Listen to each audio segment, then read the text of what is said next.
going on, everyone? Welcome to a special session, or should I say, sessions, with individual members of the Brotherhood of the Dark Star. And joining me now is Brian. Let everybody know where you're from and who you can play. Hey everyone, my name is Brian. I've been playing Deaglan Macross, Kimry Kelt Thief, favored son of Rel, recently made 5th level, con man and avid Lotus smoker. But generally a nice dude. Pretty bad at his thiefly duties, but he ends up somehow escaping and outliving and getting to the next day. So. I'm also joining you, I'm sorry, from beautiful Northern California, Bay Area. Yeah, excited to be here tonight. That's cool. So, with the 2 weeks of downtime, as this healed up, the group got up to a few shenanigans. They will no doubt shenanigan again at some point. But for those who don't know, we're using the Drunken Debauchery table. That's available from Northwind Adventures. Link is in the description. Everybody's already rolled, so I know what their result is going to be. But what we don't know is how much it's going to cost our adventurers. So I'm going to get Deaglan to roll me a d6. Okay, here we go. All right. Got 3. Okay, cool. And then a second d6. All right, here we go. 33. That's my favorite number. Not bad. So this evening out is going to cost you 30% of whatever you have on your character sheet. All right. 30%. A third of it gone, baby. Okay. It's been a lot. I've had it. Yeah, I've had it a lot. It could be a big number. It could be a small number. Some of the other guys, there have been bigger numbers, but we'll see how that goes. So, what Deaglan got involved in was a little bit of trouble at the Hook and Keel, a low-ceiling dockside tavern in the Fish Gut district. Cheap rum, tar-stained beams, and a crowd that cheers first and asks names later. And why it started? It all started when Deaglan Macross made a bold declaration. No man born under a dying sun can outdrink me! You fools! Yeah, so what does Deaglan remember happening? I remember sauntering into this wonderful establishment and a couple of people catching my eye in the corner. There was a couple of Carolingian Franks, mercenaries that were there. And we started getting into a game. They taught me a game of chance, part of their culture. And I was over there kind of learning this game with them. It had to do with some dice and some other things. And we were sitting there cavorting and having a great time. And as you do, the Lotus Leaf comes out when you're rolling with Deaglan Macross. And that's how we roll. We ended up having a great time. The next thing I know, I see at another end of the bar is a group of moos. And sitting amongst them was this giant Mongolian terror. 6'4", 6'5" for a moo, just an absolute genetic behemoth, a freak, right? Anyway, words are kind of exchanged between the two tables. And of course, Deaglan, knowing as many languages as I do, and with my friend Ka, I've been starting to slowly pick up on a few of the Moo language. Not a lot, but a bit here and there. I know enough to get my ass kicked. So anyway, I get over there and we say a few words, and I try to.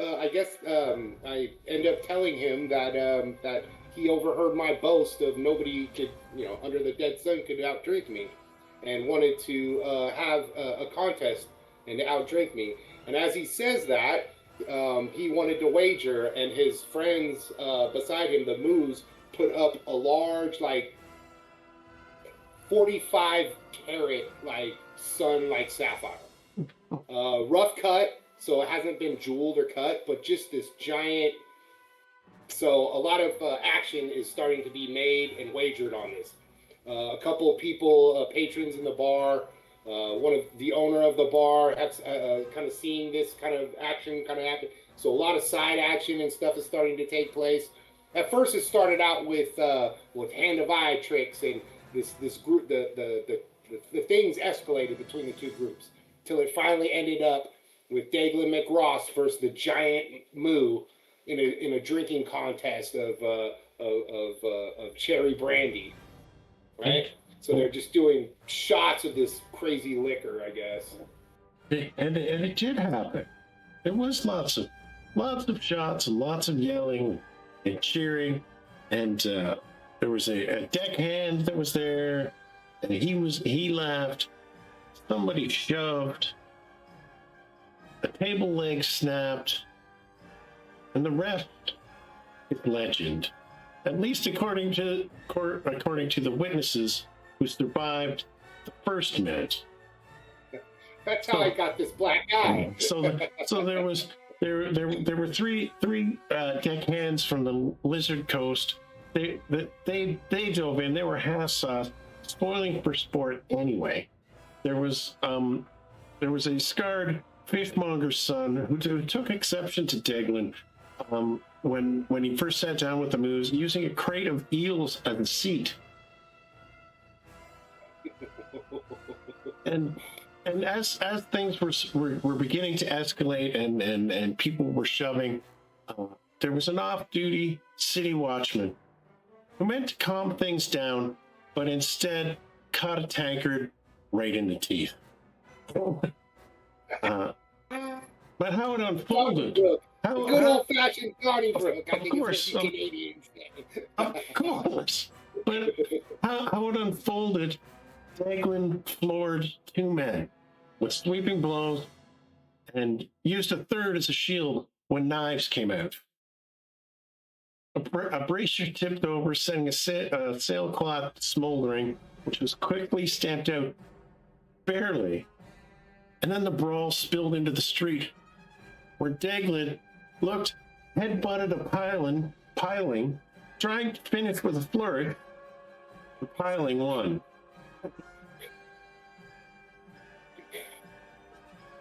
And as he came to, bruised ribs, split lip, cracked knuckles. No lasting harm, but he will feel it when the weather turns.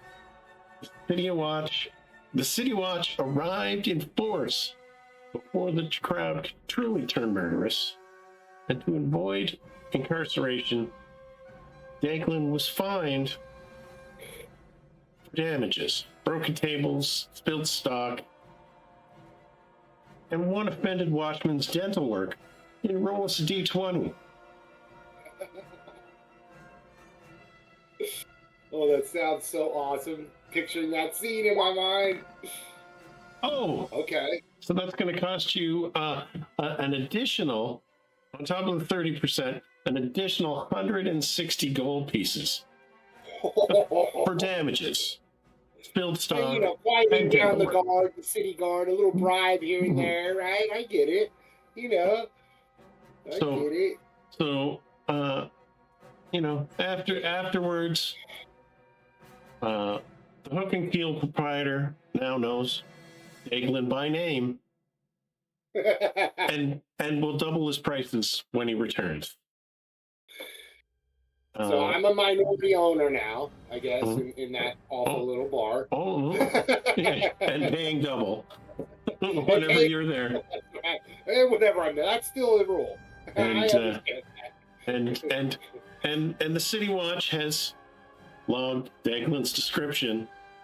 Another disturbance in the Fish Gut District will not be met with patience. There will be immediate strikes. So Is it Carsos Maniagos that they're looking for? As Deaglan screams at them in perfect Thracian. I think that might be the alias we'll use tonight. that might be, but That might be. But they got the description. A handsome man spitting out a tooth. They'll know who you are. But with that, we'll bring our night of drinking and debauchery to a close. And when we're thinking about it, we always want to ask, what does your victory look like?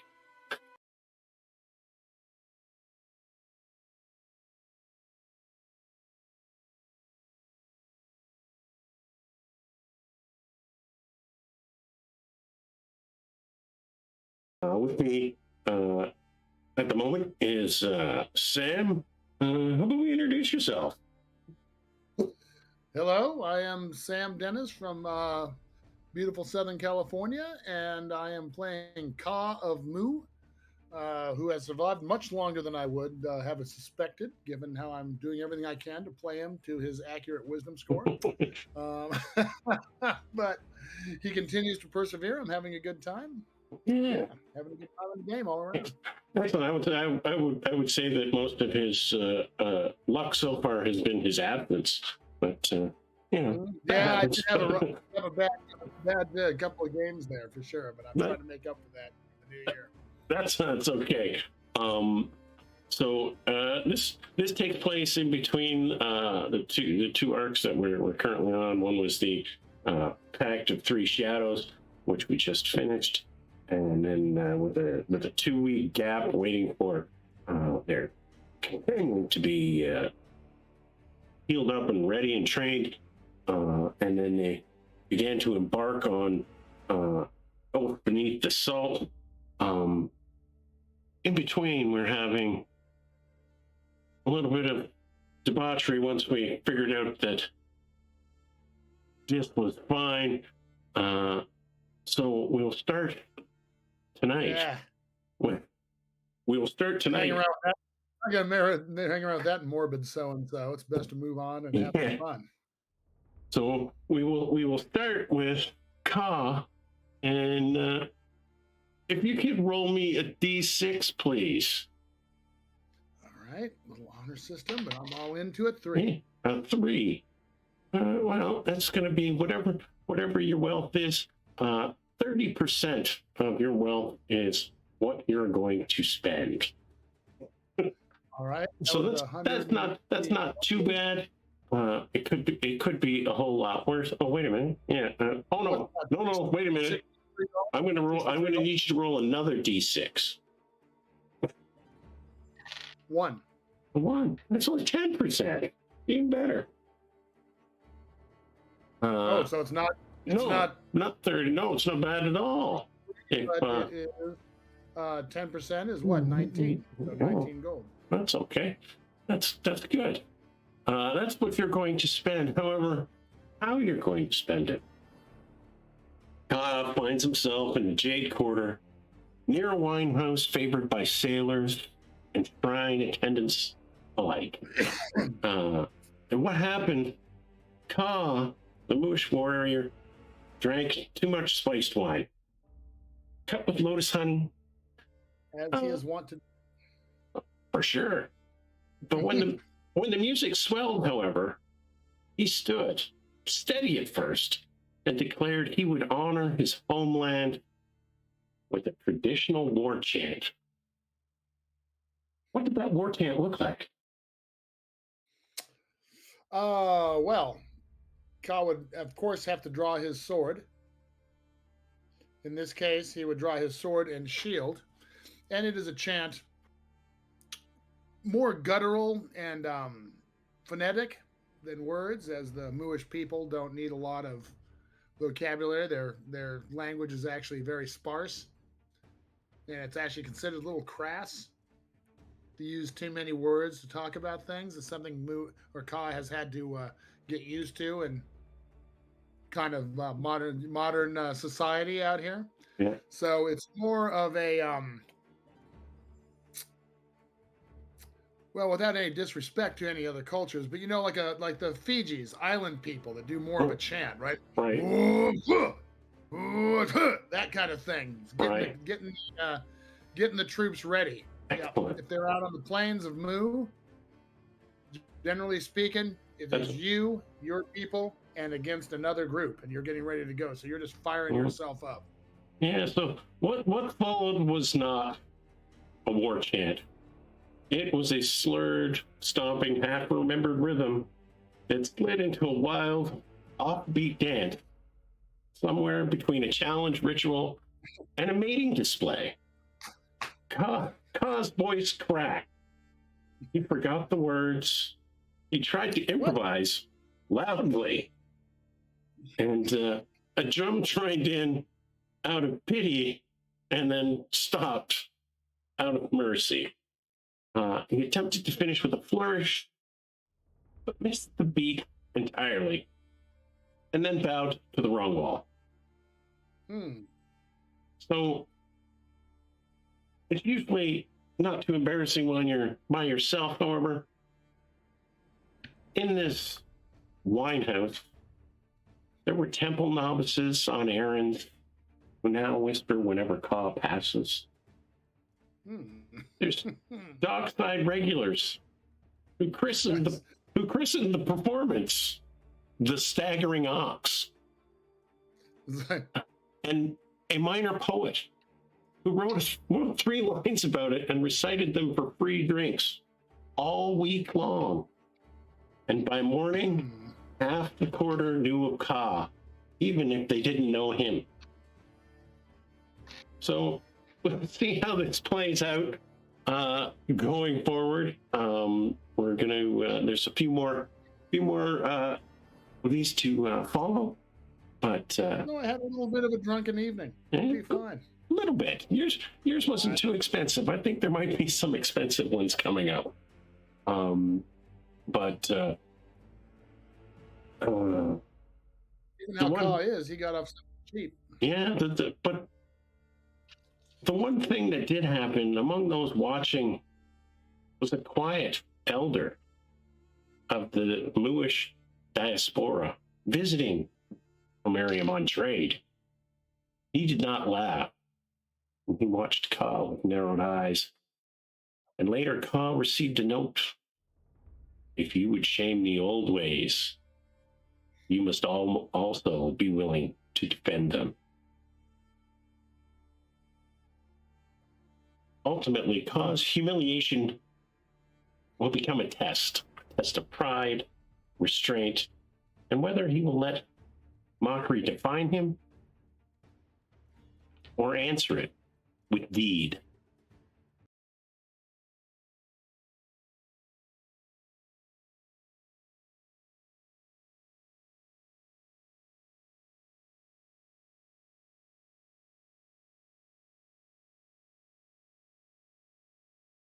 Joining me now is Jeff.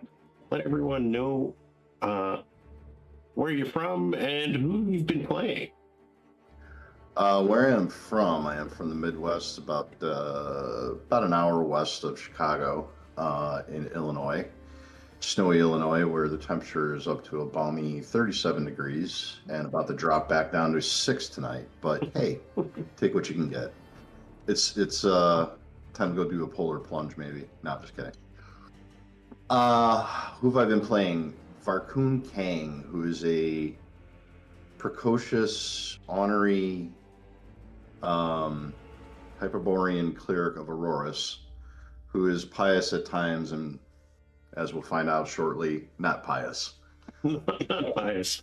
Yeah, so with 2 weeks of downtime as Dis healed up and got some training, the group all got up to a little bit of shenanigans. No doubt they will shenanigan at some point. But for those who don't know, we're using the drunken debauchery tables available from Northwind Adventures. I've got the link in the description. So first off, we get Varkoon roll us a d6. Here goes the start of my downfall. A 4. Okay, and then another d6. Ooh, that's nasty. So you're going to spend in your evening out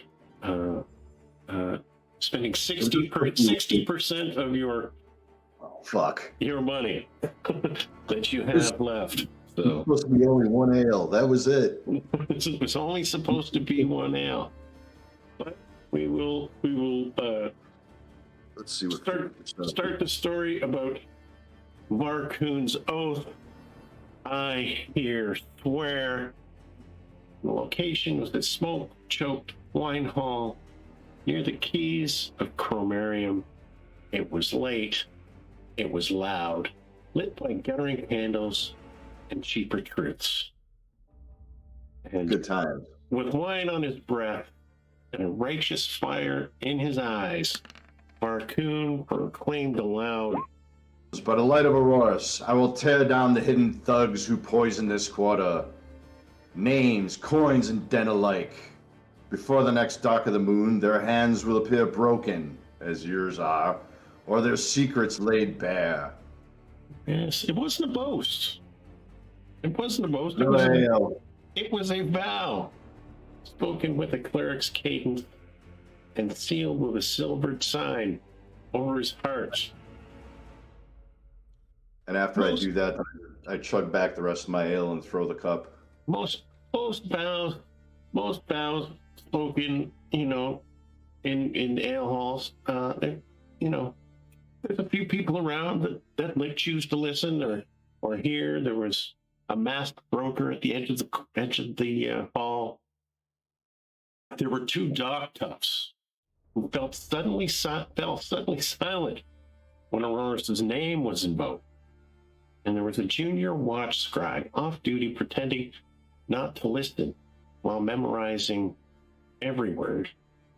But most importantly, sitting in the corner was a listener of the temple, a minor functionary whose sole duty it is to note oaths spoken in public places where the gods are named. He left before dawn. And who will be enforcing this and why? The Temple of Auroras itself. Not with soldiers, but with expectation. The listener recorded the vow as a declared light bond. Public oath invoking divine witness, and within days, word returned to Varkoon through polite channels. The temple rejoices in his seal and awaits proof of his devotion. Well, they know that I was just drunk and I had a moment of clarity. However, there are thugs. There are thugs that poison the quarter. Name, coin can be returned, ends alike. So, lots of information, lots of things, but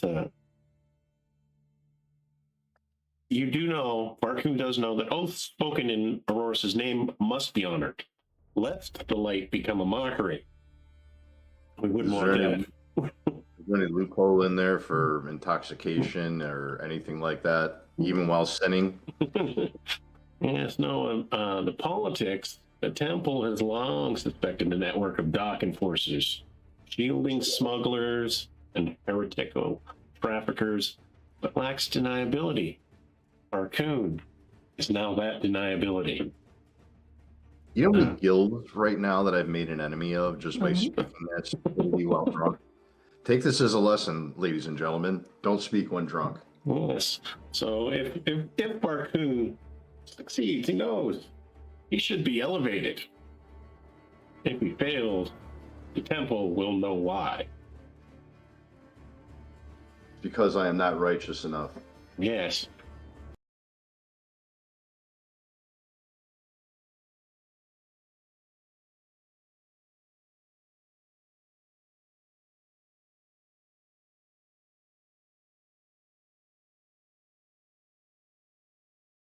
Joining me now is Bob. let everyone know where you're from and who you've been playing. Well, my name is Bob. I live in central Massachusetts, and I've been playing Borkr Bjornsson. Basically, he is a ballista with a bow. He is a Norse ranger. Excellent.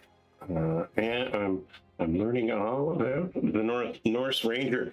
And so with 2 weeks of downtime as Dis healed up, the group ended up getting into a little bit of shenanigans.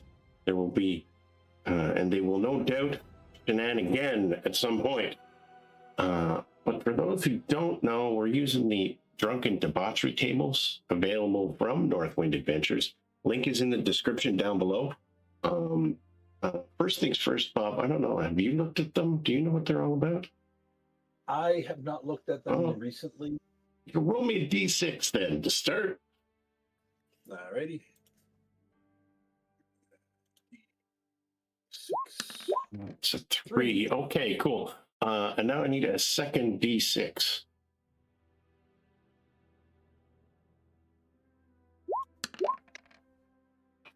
Four. Okay. So not that I really want to punish my characters too much. How much money does Bork have in his possession? In his possession. I don't want to take money that you're going to finish spending on your bow though, so don't count that. Right. He has roughly 10 copper, 186 silver, and 45 gold pieces. Is that after you've paid?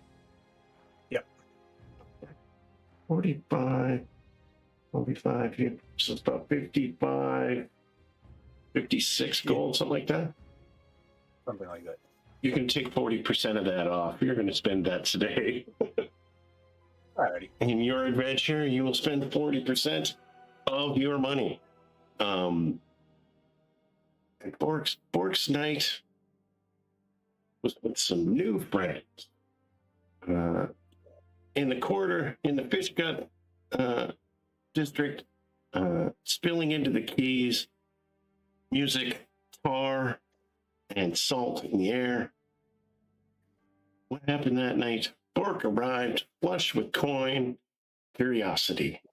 He drank properly from a horn passed hand to hand, and then paid for music, and then paid for more music. And when the fiddler broke a string, Bork bought him a new one. And when the dockhands argued, Bork bought peace. And when the night threatened to sour, Bork laughed and turned it sweet again. And by dawn, his purse was light, his head was ringing, and half the key knew his name. What else happened? Well, being a young man of 16, probably got into a little trouble. Perhaps found a pretty bar wench and maybe spent some time with her. Nice. Yes. I'm certain that happened. Yeah. Some of your other friends, though, that you did meet, you met Heather Coilfingers, quick smiling string player. She's the one that you bought the new string for. She knows every tavern in town with a loose latch and every rumor worth coin. You met another guy, old Varric, a ferryman who moves cargo at night and hears everything said on the water. And you also met Morel of the Nets, a dockside mender who drinks little, listens much, but she remembers faces forever. And they all liked Bork because he paid fairly, laughed easily, and never boasted. A rare, rare thing in Cromarion. Within 2 days, rumors were circulating around the district. The Northman pays gold for songs, not silence. And he drinks like a reaver, but listens like a hunter. And Viking's not tied to a guild. Not yet. None of these are entirely true. Some of them might be useful in the future. So we will think about how things go, as Bork's night of drunken debauchery didn't end up costing him as much as some of the others are likely going to cost them. So we will see you in those sessions. I do want to mention for sure 100% that Bob's going to be at TotalCon on the 19th to the 22nd of February